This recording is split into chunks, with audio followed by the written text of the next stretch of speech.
ಅಖಾಡ big fight ವಿಶೇಷ ನಾನು ಮತ್ತೆ ಮುಂದುವರಿಸ್ತಾ ಇದ್ದೀನಿ. ಸಂಕೇತ್ ಸರ್, ಒಂದು ಮುಖ್ಯವಾದಂಥ ಒಂದು ಪ್ರಶ್ನೆ ಇತ್ತು.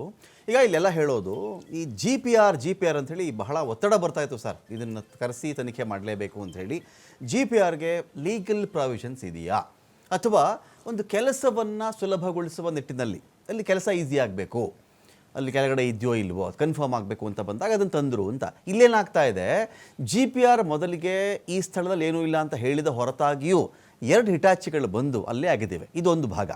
ಯಾವ ವ್ಯಕ್ತಿ ಎಲ್ಲಿ ಹೋತಿದ್ದ ಅಂತ ಆತನ ನೆನಪಿದೆಯೋ ಆತ ಸ್ಥಳ ತೋರಿಸ್ಬೇಕು. ಇಲ್ಲೇನಾಗಿದೆ, ಈ ನಾವು ನೋಡ್ತಾ ಇದ್ವಿ ಈ ಗ್ರೌಂಡ್ ಪೆನೆಟ್ರೇಟಿಂಗ್ ರೆಡಾರ್ ಸಿಸ್ಟಮ್, ಅದು drone mounted G P R ಇತ್ತಲ್ಲ ಸರ್, ಇದು ನೋಡಿದ್ರೆ ಬರೀ ಅವನು ಹೇಳಿದ ಸ್ಥಳ ಅಲ್ಲದೆ ಆ ಕಡೆ ಒಂದು 10 ಅಡಿ, ಈ ಕಡೆ 20 ಅಡಿ, 30 ಅಡಿ, 40 ಅಡಿ ಈ ಹೊಲಕ್ಕೆ ಈ ಕೀಟನಾಶಕ ಸಿಂಪಡಿಸುತ್ತಲ್ಲ ಸರ್, ಆ ಥರ ಅದು ಓಡಾಡ್ತಾ ಇತ್ತು.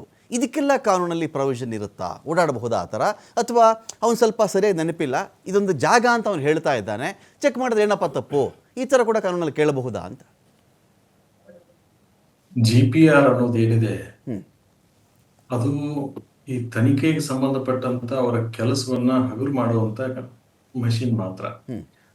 ಆ ಯಂತ್ರ ಏನಾದ್ರೂ ಯಾವ್ದಾದ್ರು ಮೆಟಲ್ ಮತ್ತೊಂದು ಅಂತ ಗುರುತಿಸಿದಲ್ಲಿ ರೇಡಿಯೋ ತರಂಗದ ಆಧಾರದ ಮೇಲೆ ಅದನ್ನ ಆಳವಾಗಿ ಅದನ್ನ ತೆಗಿಬೇಕಾಗ್ತದೆ. ಅದರಲ್ಲಿರೋ ಮಣ್ಣನ್ನೆಲ್ಲ ತೆಗೆದು ಸಾಕ್ಷಿ ಏನಾದ್ರೂ ಸಿಗುತ್ತಾ ಅಂತ ಪ್ರಯತ್ನ ಮಾಡ್ಬೇಕು. ಹೊರತಾಗಿ GPR ದಲ್ಲಿ ಏನೋ ಸಿಗ್ನಲ್ ಬಂದಿದೆ, ರೇಡಿಯೋ ಸಿಗ್ನಲ್ ಅನ್ನೋ ಮಾತ್ರಕ್ಕೆ ಎಲ್ಲ ಅದರಲ್ಲಿ ಸಾಬೀತಾಯಿತು ಅಥವಾ ಬರ್ಲಿಲ್ಲ ಅನ್ನೋ ಮಾತ್ರಕ್ಕೆ ಅಲ್ಲಿ ಏನೂ ಸಾಬೀತಾಗಿಲ್ಲ ಅಂತ ತಿಳಿಯೋದು ತಪ್ಪಾಗ್ತದೆ.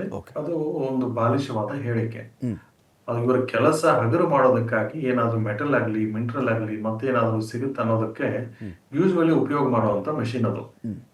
ಅದರಲ್ಲಿ ಡೆಡ್ ಬಾಡಿಯಲ್ಲಿ ಇರುವಂತ ಈ ಕ್ಯಾಲ್ಸಿಯಂ ಏನಿರುತ್ತೆ, that is also one of the metal. ಹಾಗಾಗಿ ಅದನ್ನ ಹುಡ್ಕೋದಕ್ಕೆ ಇದನ್ನ ಪ್ರಯತ್ನ ಮಾಡ್ತಾರೆ.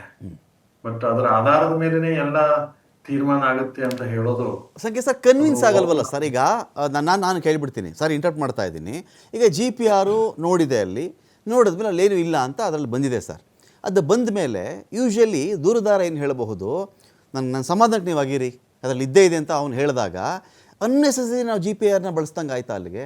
ಅದಿಲ್ಲ ಅಂತ ಬಂತು, ನಾವು ಮುಂದಿನ ಸ್ಪಾಟ್ಗೆ ಹೋಗೋಂಗಿಲ್ಲ, ಇಲ್ಲೇ ಆಗಿರಿ ಅಂತ ನಾವು ವ್ಯಕ್ತಿ ಅವಾಗ ಆಗಿಬೇಕಾ ನಾವು? ಡಬಲ್ ಅದು ಅಲ್ಲೂ ವರ್ಕ್ ಡಬಲ್ ಆಗಲಿಲ್ವಾ? ನೋಡಿ, ಅವನು ಸ್ಪಷ್ಟವಾಗಿ ಏನೋ ಹೇಳ್ತಾ ಇದ್ದಾರೆ. ಈಗ ಸಾಕಷ್ಟು ಪ್ರಯತ್ನವನ್ನು ಮಾಡಿದ್ದಾರೆ, ಎಲ್ಲೂ ಹುಡುಕಿದ್ದಾರೆ, ಏನೇನ್ ಸಿಕ್ಕಿದೆ ಏನೇನ್ ಸಿಕ್ಕಿಲ್ಲ ಅನ್ನೋದ್ರ ಬಗ್ಗೆ ಇನ್ನೂ ಸಂಪೂರ್ಣವಾಗಿ ಮಾಹಿತಿ ಅಧಿಕೃತವಾಗಿ ಎಲ್ಲೂ ಪ್ರಕಟವಾಗಿಲ್ಲ. ಹಾಗಿದ್ದಾಗ ಏನೇನ್ ಸಿಕ್ಕಿದೆಯೋ ಏನಿಲ್ಲೋ ಅನ್ನೋದಾಗ್ಲಿ, ಅಥವಾ ಅವನು ಹೇಳಿದ ಪ್ರಕಾರ ಎಲ್ಲ ನಡೀತಾ ಇದೆಯೋ ಅಥವಾ ಇಲ್ಲೋ ಅನ್ನೋದ್ರ ಬಗ್ಗೆ ಆಗ್ಲಿ ನಾವು ಈಗಲೇ ಒಂದು ಅಭಿಪ್ರಾಯ ವ್ಯಕ್ತಪಡಿಸೋದು, ಅವನು ಹೇಳಿದ ಪ್ರಕಾರ ನಡೆದಿಲ್ಲ ಅನ್ನೋದಾಗ್ಲಿ ಅಥವಾ ಇಲ್ಲ ನಡೆದಿದೆ ಅನ್ನೋದಾಗ್ಲಿ ಈ ಹಂತದಲ್ಲಿ ತಪ್ಪಾಗ್ತದೆ.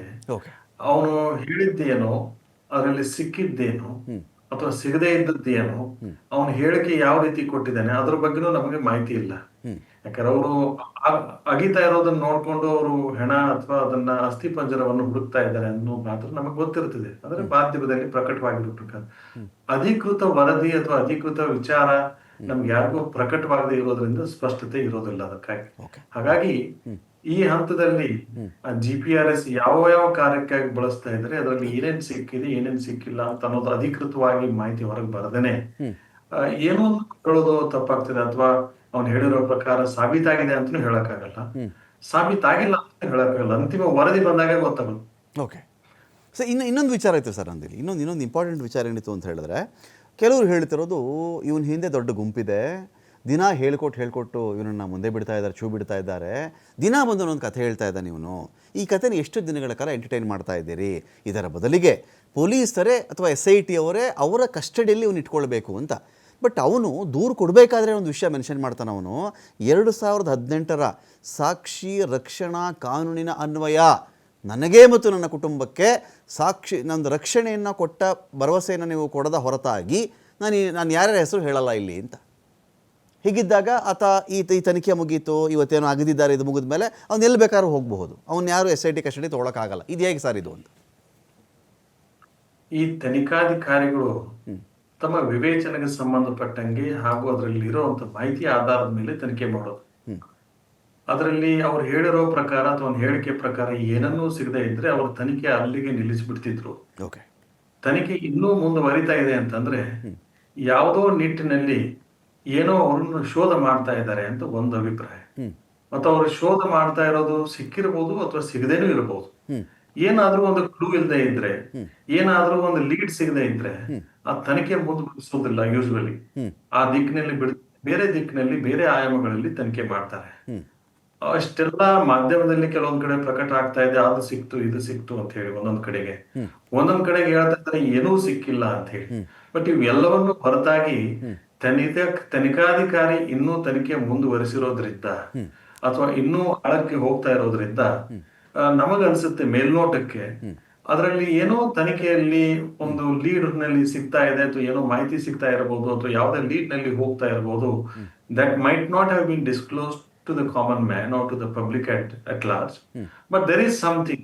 Okay. Otherwise, the IO should not have or would not have normally proceeded with further in that direction ಅಂತ ಒಂದು.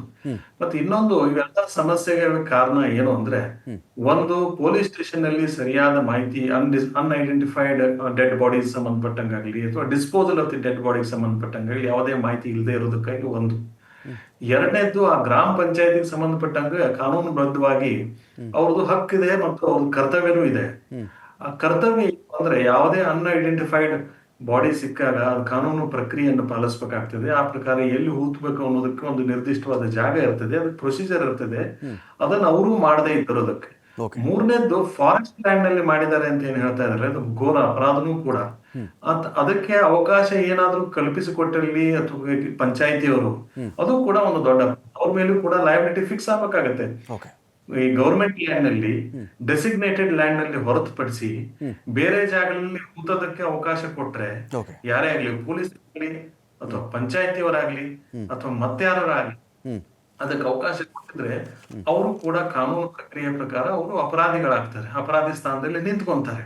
ಹಾಗಾಗಿ ಎಲ್ಲ ಆಯಾಮಗಳಲ್ಲಿ ಇದು ತನಿಖೆ ಆಗ್ತಾ ಇರೋದ್ರಿಂದ ಈ ಹಂತದಲ್ಲಿನೇ ಇದು ಸರಿ ಇದು ತಪ್ಪು ಅನ್ನೋದನ್ನ, ಅಥವಾ ಇವರೇ ನಿರ್ದಿಷ್ಟವಾಗಿ ತಪ್ಪು ಮಾಡಿದ್ದಾರೆ ಅನ್ನೋದನ್ನ ಹೇಳೋದು ಬಹಳ ಕಷ್ಟ ಆಗ್ತದೆ ಅಂತ ನನ್ನ ಅಭಿಪ್ರಾಯ. ಫೈನ್ ಸರ್, ನಾನು ಮತ್ತಷ್ಟು ಮಾತಾಡ್ತೀನಿ. ಕೇಶವ್ ಅವ್ರಿಗೆ ಒಂದಷ್ಟು ಪ್ರಶ್ನೆಗಳಿತ್ತು ಪೊಲೀಸರ ವಿಚಾರದಲ್ಲಿ, ಮತ್ತು ಈ ಹೆಣಗಳನ್ನು ಅರಣ್ಯ ಪ್ರದೇಶದಲ್ಲಿ ಹೂತಂಥ ವಿಚಾರಕ್ಕೆ ಸಂಬಂಧಪಟ್ಟಂತೆ ಸ್ಥಳೀಯ ಪೊಲೀಸ್ ಠಾಣೆಗಳು ಹಾಗೂ ಪೊಲೀಸರಿಗೆ ಸಂಬಂಧಪಟ್ಟಂತೆ ಒಂದಷ್ಟು ಪ್ರಶ್ನೆಗಳಿದೆ. ಕೇಳ್ತೀನಿ, ಒಂದು ಬ್ರೇಕ್ ಆದ್ಮೇಲೆ.